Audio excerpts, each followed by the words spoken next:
Hey guys, 7 WWE Rocks here. I want to thank you guys for joining me in episode 10. Now, of Saturday Night's Kickout. Now, I wanted to do something special for 10, but honestly, I just didn't know what to do. But it's been fun. 10 episodes, and they've been going pretty good. I try not to make them so long because honestly, I don't feel like anybody really watches all of it, and it doesn't get the best views. But I love doing it the long video on Saturdays just so I can talk about everything in the week. But I've noticed that the views have been kind of going down, so I'm a little disappointed in that. But also, if I sound a little weird, my throat hurts. It's just really sore and just really hurts. But basically, I think I'm sick every day. There's not been a day in my entire life where I've said I feel perfectly fine and great. I think I'm sick all the time, but basically I went to the mall today even though my throat hurt, that's so, it was one of those things where it kind of hurt, but I could go and do stuff. I went to the mall today and I got this book. It looks so nice and I can't wait to start reading it. 30 years of WrestleMania, and I just love the cover of it, and it just looks like a good read. I read 50 years of WWE, or WWE 50, I think it was called, and that was great. I love reading about this, and I'm pretty sure it's just the same creators of the book, and I just love it, and hopefully I'll get it signed by somebody on the cover. That'd be really cool. I know a lot of these guys would be really hard to meet, but I never thought I'd meet Shawn Michaels or Chris Jericho or, all these, or Mick Foley. I never thought I'd meet these guys, and now I am. So now it's just not, if I'm going to meet these guys, it's hopefully when I meet these guys. I would love to get it signed by some certain guys like Stone Cold or The Rock, maybe, John Cena, something like that. But I got a bookmark with it, and it's pretty cool. Shawn Michaels versus Bret Hart Iron match. It's 1 out of 5. It's a collectible. It's like some exclusive bookmark. And then on the back, of course, is Bret Hart. And then I got this trading card. I got the last book. I got the 50 WWE 50. I got a Shawn Michaels card, so it was cool to get an Undertaker card. Let me try to get some glare off it. But it's Undertaker defends the streak against Brock Lesnar, and yeah, it's an exclusive card, so that's cool. But yeah, can't wait to start reading this book. I'll probably review it, and yeah, I'm definitely gonna review it too. Probably. I already started reading a few pages, and it's very interesting. It goes a lot behind the scenes and such, which I really like. But I'm not trying to make this show too long, so let's get right into it. Roman Reigns is out of Night of Champions. Yes, his match with Rollins and with Seth Rollins will not happen. He had a I read like the doctor's report. It was a really bad hernia, and he needed emergency surgery, so he will not be competing at Night of Champions. This makes me think maybe Ambrose will come out, maybe Rollins will come out and say, oh, he's hurt, blah, blah, blah. He's afraid to fight me, all this crap, and I'm just have a night off, and then maybe Ambrose comes out and that sets up a match. Or maybe Seth Rollins says that and then leaves and then comes back during the main event, tries to cash in, Ambrose comes out to stop it. But that really sucks about Roman Reigns. With all these guys getting hurt, Wade Barrett, Dan O'Brien, CM Punk's gone, Roman Reigns is out. WWE needs to start pushing some big stars. Hopefully some NXT stars, I think. But yeah, so Roman Reigns is out of Night of Champions. He will not be competing. Wish the best luck of him. Speedy recovery, hopefully. That's really tough. I mean, it sounded awful, so hopefully he can get that surgery done. It's successful and everything, and he's back whenever. I mean, he does have a limited moveset, but I do enjoy this character, and I do know that he's going to be the next face of the company, so we might as well accept it and like his matches. I just wish he had a bigger range of moves and such, but yeah, so that sucks. Also, Raw, starting, the show from Raw. Raw was bad. Again, Raw was pretty much how it's been the last 4 weeks, just awful. So, basically, the only segment, really, that's worth talking about is the John Cena and Brock one. I'll get into that later. But, basically, WWE's been pushed on Raw. Been pushing Big Show. They've been pushing Mark Henry. They've been pushing Kane. Great Khali we saw even more.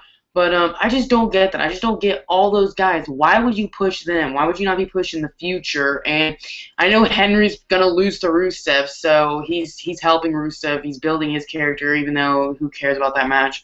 But I just hate seeing Henry twice on Raw all the time. He does the thing with Big Show, and then he does the thing with Rusev. Big Show's on there all the time. I just don't like it at all. I think Bray Wyatt, Cesaro, Ziggler, they should be getting more TV time, and I just think they're wasting it on guys like Big Show, Henry, Rusev, or not Rusev, I'm sorry, Great Khali, who I just don't get the point of it. Let me know what you guys think, if you guys agree with it. I don't know, maybe I'm just talking nonsense, but the Cena and Brock segment was really, really good. I liked it. I know a lot of people are thinking, they shouldn't have hit each other until Night of Champions. They should have just stared each other down and right there. I like them fighting. I like them having that little scuffle and like fighting on the ground. Lesnar hit a German suplex, which is awesome. I like that. I think it got us more pumped up for the match. Really, that segment was the only thing that not it didn't even save Raw because Raw was awful, but that was the only thing that was good about Raw, in my opinion. But we saw Reigns versus Rollins. So yes, we saw Reigns versus Rollins. The match that was supposed to happen tomorrow, that's not going to happen anymore. We saw it on Monday Night Raw, and Reigns beat Rollins cleanly. One, I didn't get why they were having that match because it was going to happen again at the pay-per-view.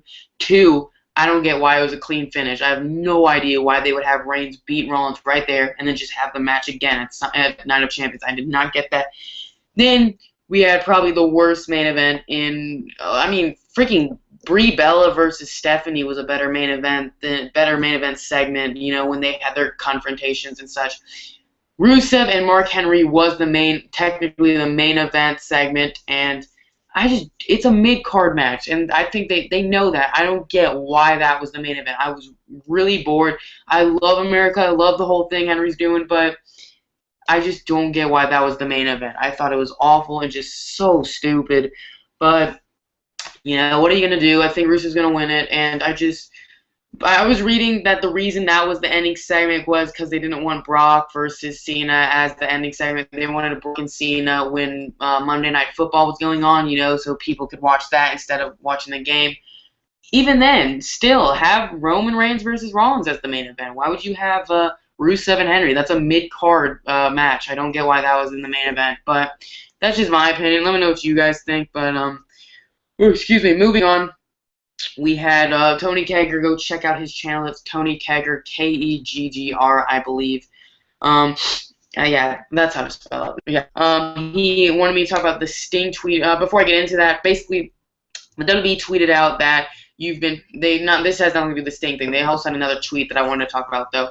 They said, if the tweet was something like, you've been patient, the next generation is here. And so people were like, NXT guys, maybe Zayn or Neville's going to debut for sure, be on the main roster. Steen, maybe Devitt, who knows? Prince Devitt, who knows?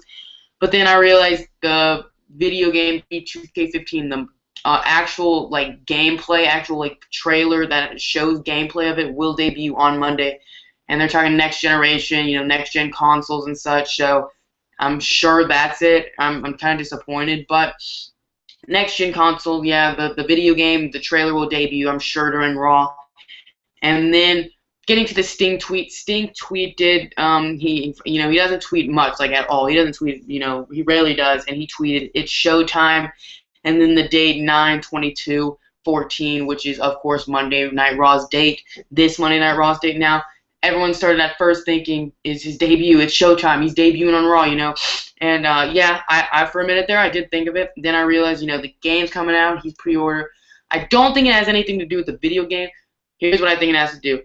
I looked on WWE, on Shop WWE, and I saw the date for his DVD, The Best of Sting, will be released on Monday. It's the in-stock release date is Monday, so I'm sure it's promoting that. And it's not a debut, I don't think. But, maybe we can get 2 for 1. Maybe he debuts, gives a plug for his DVD. We go right into it. I would love that, but don't think Sting's debuting. I just think it's going to be his DVD, which I'm excited for. I'm really hoping I get that the first day it comes out. Hopefully Monday I can go out and get it, but we'll see where it goes. Now, moving on to TNA, Impact Wrestling. Sorry, I'm not going to talk about NXT. Really, it's just Neville and Zayn. They're not fully against each other, but they're kind of pushing, and little by little they're showing Zayn and Neville distrusting each other, and I think they're going to have a fight for the belt with Neville as heel. I think that's the way it's going to go. Or they're both face. I would really like if they were both face, to be honest. But moving on to TNA Impact, we had No Surrender, the pay-per-view, and it was really, really good. I really enjoyed it. Some matches I didn't like, but the ones that were good were freaking awesome. Now, I'm going to review it. Shouldn't take too long, but I'm going to kind of rush through it because I don't want to take too much of your guys' time. Now, to start off the match, start off the event, No Surrender, we had the Knockouts Battle Royal for #1 contendership to Gail Kim's TNA Knockout Championship. So basically, Battle Royal, throw each other over the top rope. All the knockouts were there, and Havoc destroyed. She freaking dominated that Battle Royal. She threw out everyone. I honestly think she threw out everyone except one knockout. I can't remember. But she threw out, I think, all the girls except one. So she won. Havoc versus Gail Kim is going to happen. Unfortunately, I know a lot of TNA spoilers at this moment, which I'm really disappointed. It wasn't where I was looking for spoilers. It just happened to come my way, and I'm a little disappointed about that. But I know a lot of title changes are about to happen in TNA. I'll just say that. I don't think that's really spoiling anything, but a lot of TNA with Bound for Glory coming up, and I'm actually reading that TNA is taping TNA Impact episodes that are supposed to air after Bound for Glory. So apparently they're spoiling their own show by taping these events and then having I don't know, but a lot of TNA title changes are about to happen, and yeah, it's gonna be interesting, definitely. But next, so that Battle Royal was good. It was a good way to start it. I would rather have a men's fight, but good match, opening match. I enjoyed it. Next, we had Kenny King versus Chris Melendez. Chris Melendez is the American hero with one leg, and he won with a quick roll-up. The match was all right. It was I'm still waiting for Chris Melendez to have a really breakout match where he does like amazing against some like top guy. But this match was all right. Kenny King, great worker, and Chris Melendez easily is going to be a great worker. But I don't know. It just wasn't the most exciting match, but it wasn't a dull match. But he got a quick roll up, got the win. Kenny King freaked out, started beating up Chris Melendez. MVP came out, beating him up, and EY Eric Young made this save. So that was cool to see. And I'm expecting Chris Melendez and EY versus King and MVP soon. But moving on, we had for the X Division Championship, Samoa Joe versus Homicide. This match could have been a lot better. I was really excited for this match, and it was kind of disappointing. It went, I think, like 7 minutes. It went really short, and it was basically just them hitting their signature moves, hitting a finisher, and the other guy hits a finisher, and then goes for pins. I think Homicide tapped out to the rear naked choke. I think that's what happened, but Samoa Joe got the win. It could have been a lot better, but it was an alright match. But yeah, could have been a lot better. Moving on, we have the Wolves versus Team 3D versus the Hardy Boys in a ladder match, and it was Team 3D had 1 point, Hardys had 1 point, and the Wolves had 0. So the Wolves had to win to stay in the tag team series. But if Team 3D or the Hardy Boys won, they would win the tag team championships. Now this match was freaking phenomenal. I loved it. It was so good. I honestly couldn't, like, Dixie Carter retweeted one of my tweets because I honestly could not believe this was on free TV. I said that and she retweeted it, so that was awesome. But it was a great match, and I know TNA posts like 4 minutes of the match on their YouTube page. You have to watch the entire match. It's so good. It was just really good. And not just ladders, they brought out tables, they brought out chairs, and it was awesome. I can't explain certain spots. You just have to see it to believe it, really.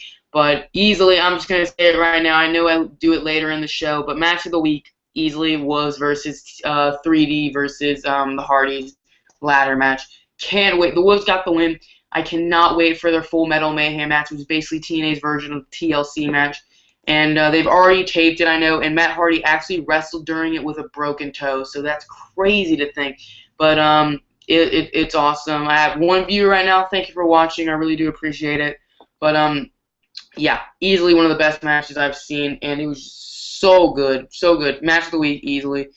Moving on, we had Gunner versus Bram. I think this was a match just to slow down. After that ladder match, nothing's going to top that. So they had Gunner and Bram. And I think, Samuel Shaw came out and went to hit Bram, and he hit Gunner, and then Bram got the win. So I don't really like the storyline. I don't think it's that good, but it is what it is, and hopefully it goes out somewhere better. But, oh, excuse me, I'm sorry. After the Joe and Homicide match, when Joe got the win, Shane Storm came out with Sonata and Manic, but he had a huge makeover. He honestly kind of looked like a superhero.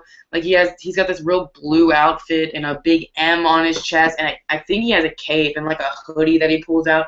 Wears a mask, but it's supposed to be a heel group, and I just can't buy how they have these bright blue colors, and he looks like a superhero, and I just can't buy that as a villain. But they all attack Sonata, James Storm, and Manic, or yeah, he's going by Manic now. Um, I think they should make him go by T.J. Perkins, to be honest, now that he's a heel, but it's okay. But yeah, they all attacked him, and so yeah. So Manic has a full makeover. He doesn't have the suicide costume anymore, so that I missed that, but they needed to change the gimmick. I just wish they had done it a little differently, not made him look like a superhero, but still cool to see that he's got a different gimmick. But the main event was Bobby Roode versus Bobby Lashley. This match was freaking good, too. It was power versus power, and it was awesome. We saw Roode actually hit a Roode bomb, which is basically, let's say, like an attitude adjustment into a neck breaker. He did that on the outs, like he was in the ring, and he threw Bobby Lashley over the ropes and onto the floor. Excuse me. So that was sweet to see. I really thought that was awesome. I did not know who was going to win. I was like, this is insane. This is a good match. I really wish they would have saved it to Bound for Glory. But Bobby Lashley hit the spear and got the win, and it was a good match. Really enjoyed it. And power versus power, you think of a slow match. By all means, it was not a slow match. It was great. I really enjoyed it. Really good main event. And it could have been the ladder match as the main event, but this definitely was like superb, awesome. And Kurt Angle's already announced that it's happened. That's happening again. I don't know why Bobby Roode already gets a title shot again. He just lost. It should put him in the back of the line. But it happened already in a live event. I won't say who wins, but it did happen already again. And so Lashley versus Roode happens again. I wish they would have saved it to Bound for Glory. This makes me think the Bound for Glory main event for the title should be a really good match. We'll see where it goes. But match of the week, I already said, was the ladder match. Easily, if you haven't seen it, please go check out the entire match. Don't just check out the 4 minutes on the YouTube page. Check out the entire match. Awesome. Really enjoyed it. As for my kickout segment, which is basically where I talk about all the positives in wrestling and how great it is, and just, getting away from the negativity. Night of Champions is on Sunday. Even though, it doesn't look like the best pay-per-view, it's still a pay-per-view. It's still, on the network for $9.99. The Monday Night's War Series is still going on. I need to watch the Bret Hart one that just was released. And then this Tuesday, the ECW dedicated episode. So that will be released on Tuesday. So I'm really excited about those. Can't wait to watch the Bret Hart one and the ECW one. For Raw, we have Sting maybe debuting. We have maybe NXT guys debuting, but the video game footage is coming out. I know all you video game guys are really excited about that, and I am too. And yeah, it's been great. So Ring of Honor has been good. I watched the Young Bucks versus the Briscoes and Kyle O'Reilly versus AJ Styles on Ring of Honor TV.